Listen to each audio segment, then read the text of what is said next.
జయమ్మ, నేను చెప్తే మీరు నమ్మట్లేదు కదా. నా కళ్ళతో నేను చూశాను. పోనీ మీ కళ్ళతో మీరు చూస్తే నమ్ముతారు కదా. రండి జయమ్మ.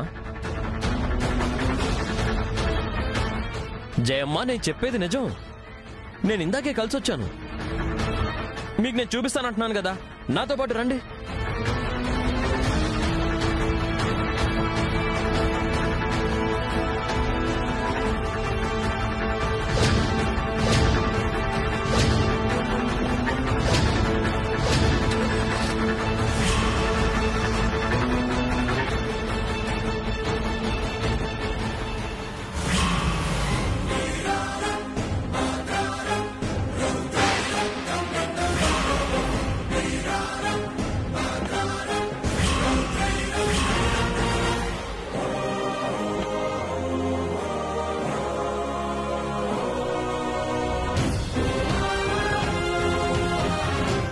దిగండి జయమ్మ.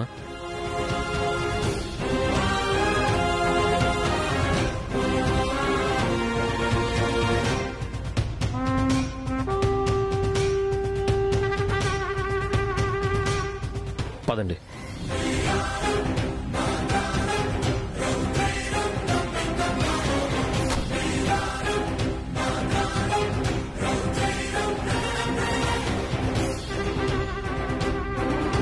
చూడండి జయమ్మ,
నువ్వు ఎలాంటి పనులు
జయం ఇక్కడికి ఎలా వచ్చింది?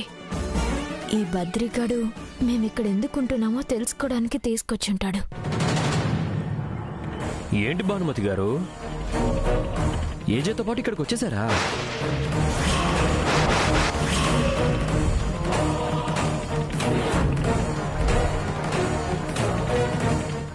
ఏంటేజే, అందరినీ వదిలేసి వెళ్ళావంటే భానుమతిని కూడా వదిలేసి వెళ్ళావనుకున్నాను, కానీ నీతో పాటే తెచ్చుకున్నావు అన్నమాట.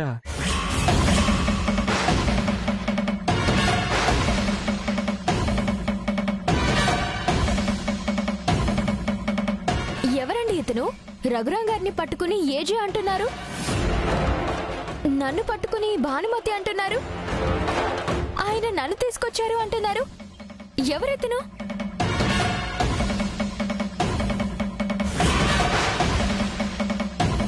ఏంటి భాను, నేను నీకు తెలీదా? లేదే, ఇంతకు ముందు ఎప్పుడూ నేను మిమ్మల్ని చూడలేదే.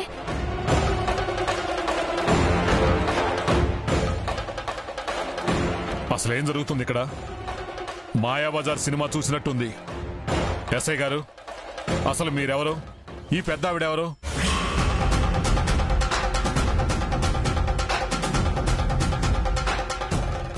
ఏజే భాను నేనెవరో తెలీదు అంటున్నారంటే దీని వెనకేదో కారణం ఉండే ఉంటుంది. వీళ్ళు ఇలాంటి పరిస్థితుల్లో ఉన్నారంటే ఖచ్చితంగా పెద్ద కారణమే అయి ఉంటుంది. అది నా ద్వారా బయట పెడదామని ఈ బద్రి నన్ను ఇక్కడికి తీసుకొని వచ్చుంటాడు.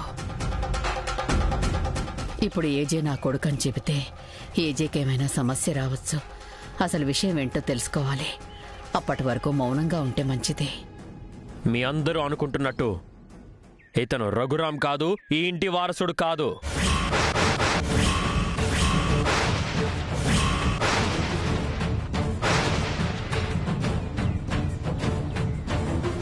భీమవరం చుట్టుపక్కల జిల్లాల్లోనే పరిచయం అక్కర్లేని పేరు అభినవ్ జాగర్లమూడి.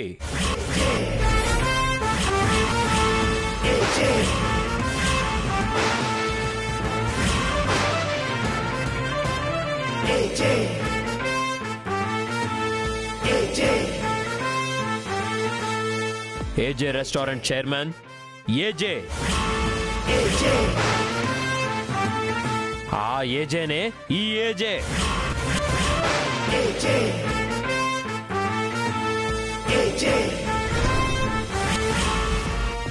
అమ్మని, అందుకేనా ఆధార్ కార్డులో అభినవ్ జాగర్లమూడి అని ఉంది?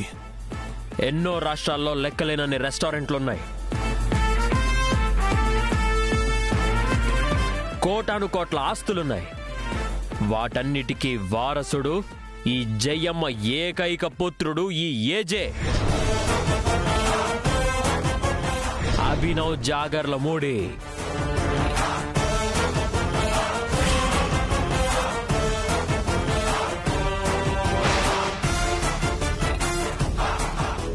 చూసావా పెద్దమ్మా, వీడు మన ఇంటి వారసుడు కాదంట, మన రఘురాం కాదంట.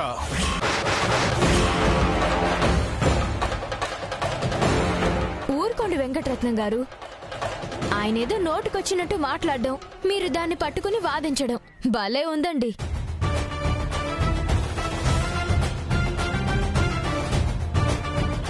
ఏమండి, మీరు నిజంగానే పోలీసా? పోలీస్ ఉద్యోగం రాక రెంట్కి తెచ్చుకున్న పోలీస్ డ్రెస్ వేసుకుని వీధుల వెంట తిరుగుతున్నారా? అసలు మీరు ఏ పోలీస్ స్టేషన్లో ఎస్ఐ? చెప్పండి, మీది ఏ ఊరు? అసలు మీరు ఏ ఊరు ఎస్ఐ అండి? వెంకటరత్నం గారు, ఇతను ఏ ఊరు ఎస్ఐయో మీరే అడగండి. ఇతన్ని నేను కూడా ఎప్పుడూ చూడలేదు. చెప్పండి, మీరు ఏ ఊర్లో ఎస్ఐయో చెప్పండి సార్. మీరు నిజంగానే పోలీసా? నేను నిజంగా పోలీసే. మరి ఏ పోలీస్ స్టేషన్లో? కానీ భీమవరంలో.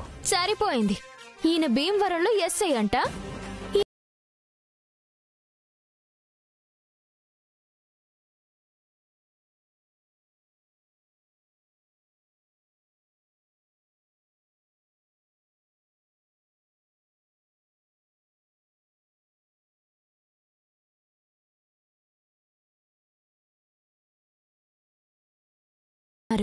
ఇలాంటి వాళ్ళతో మీకెందుకండి? అసలు మీరెందుకు వచ్చారు? మీకెవరు కావాలి?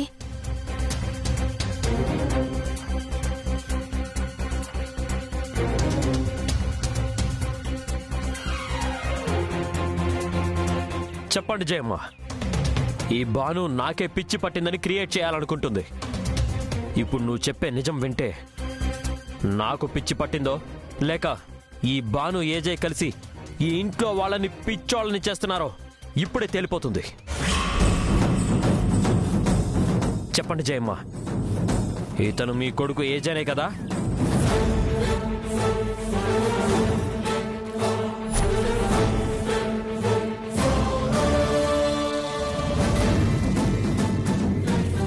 ఇతను నా కొడుకులాగానే ఉన్నాడు.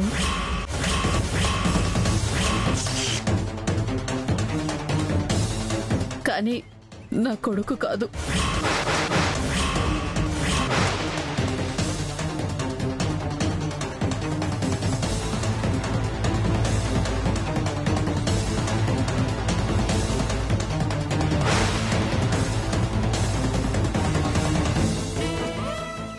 ఏంటి జయమ్మ, ఏం మాట్లాడుతున్నారు మీరు? మీ చూపేమన్నా మందగించిందా? ఇతను ఏజేనే కదా, తను భానుమతే కదా.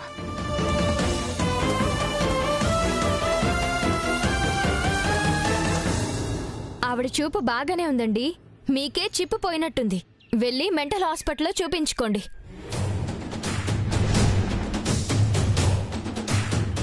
అమ్మని పటాసులో పేలిపోయింది అన్న విషయం తుస్సుమందే. ఇప్పుడు నేను మాట్లాడితే వీళ్ళందరూ కలిసి నన్ను వెధవం చేస్తారు. మన దగ్గర ఏమీ సాక్ష్యాలు కూడా లేవు. ఎలా బయట పెట్టాలో అలాగే బయట పెడతాను. మీ డౌట్స్ క్లియర్ అయ్యాయా? క్లియర్ అయితే బయలుదేరండి. ఈ ముసల్ది కూడా ప్లేట్ ఫిరాయించింది. ఇంకా ఇక్కడే ఉంటే వీళ్ళందరూ కలిసి నాకు లేనిపోనివన్నీ చెప్పి మెంటలోని చేసి నిజంగానే పిచ్చాసుపత్రి పాలు చేస్తారు.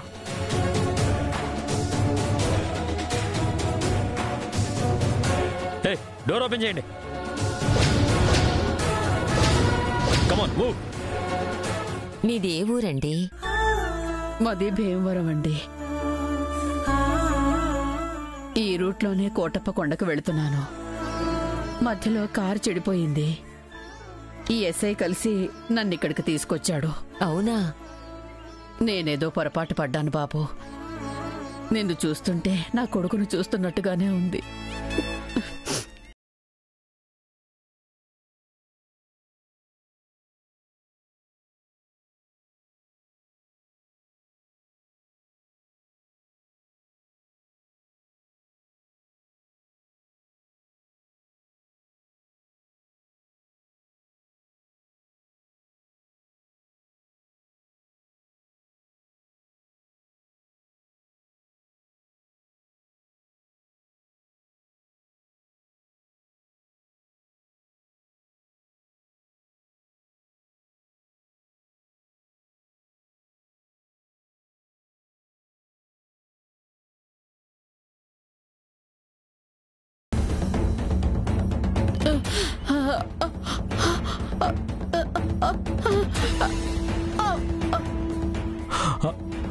అయ్యో అమ్మా, అమ్మా, అయ్యో ఏమండి?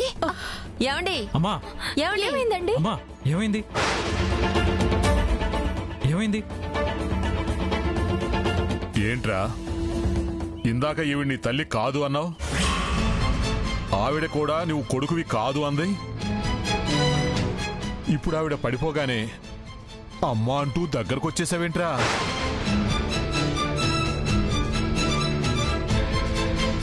ఏవండి, తల్లి వయసులో ఉన్న ఆవిడ్ని అమ్మ అనకపోతే అక్క అంటారా? అంత పెద్ద ఆవిడ అలా పడిపోతే ఆ విషయం పట్టించుకోకుండా ఇంకా ఏదో వాదిస్తూ ఉంటారు ఏంటండి మీరు?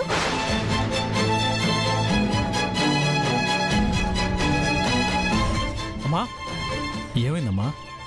ఏమైంది? లేవండి, కళ్ళు తెరవండి. రఘు, ఏమైందిరా? రఘు, ఇవన్నీ తొందరగా లోపలికి తీసుకుపోదా? అలాగే నానమ్మా.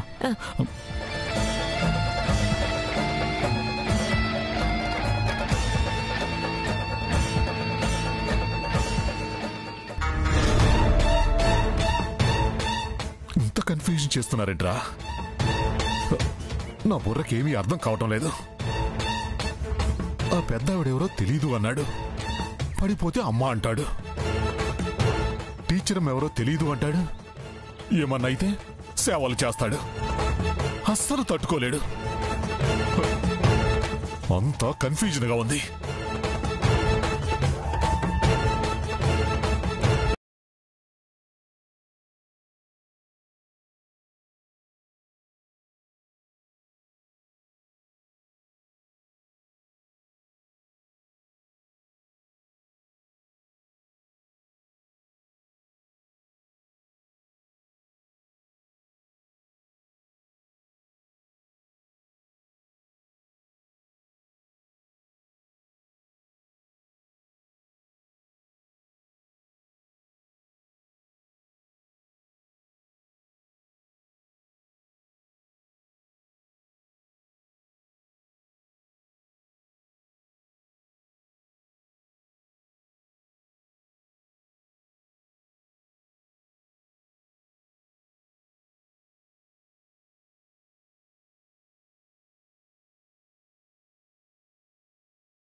ఆవిడకున్న ప్రాబ్లం తెలుస్తుంది, కానీ ఆవిడ ఎవరో ఏమిటో నాకెలా తెలుస్తుందండి?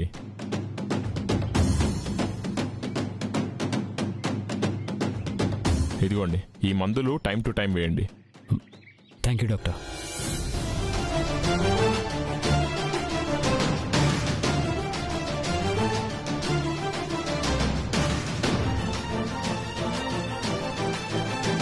బుల్లబ్బాయ్, అనియ ఈ మందులు తీసుకురా. అలాగే అనియ.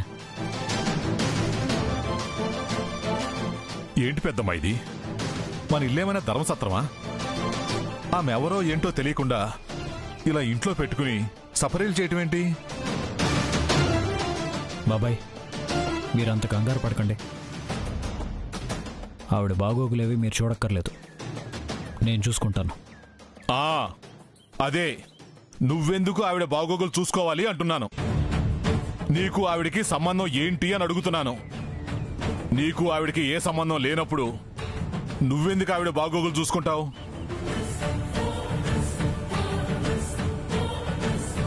ఆవిడ ఆరోగ్య పరిస్థితి బాగాలేనప్పుడు ఆవిడ బాగోగులు చూసుకోవడానికి ఆవిడకి సంబంధించిన వాళ్ళే అవ్వాల్సిన అవసరం లేదు.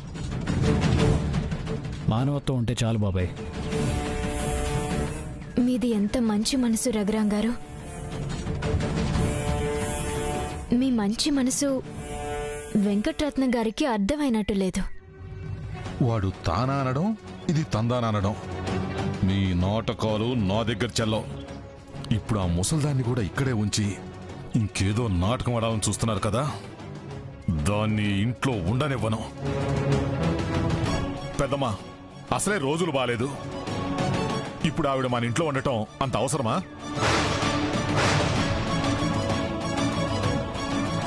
ఏదవసరమో ఏదనవసరమో నాకంటే బాగా రఘు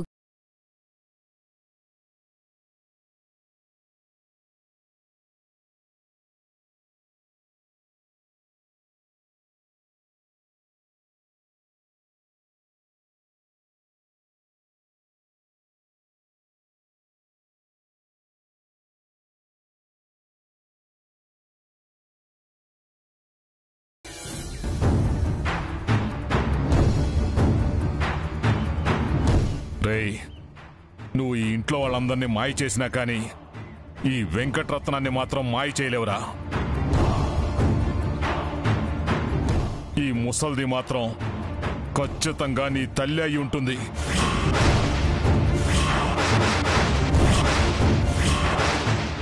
అందుకే నువ్వు ఇక్కడ ఉండటానికి అంత ప్రయత్నిస్తున్నావు. తేలుస్తానురా, అంతా తేలుస్తాను. బాబాయ్, మాయ చేశానని నువ్వు అనుకుంటున్నావు, మంచి చేశానని నేను అనుకుంటున్నాను.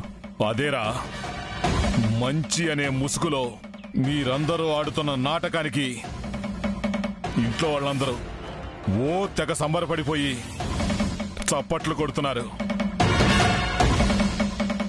నేను వాళ్ళలా బుర్ర తక్కువ వాణ్ణి కాదురా. నిజానిజాలేంటో బయట పెడతాను. నిన్ను మెడ పట్టుకుని బయటకు గెంటేస్తాను. చూస్తూ ఉండు.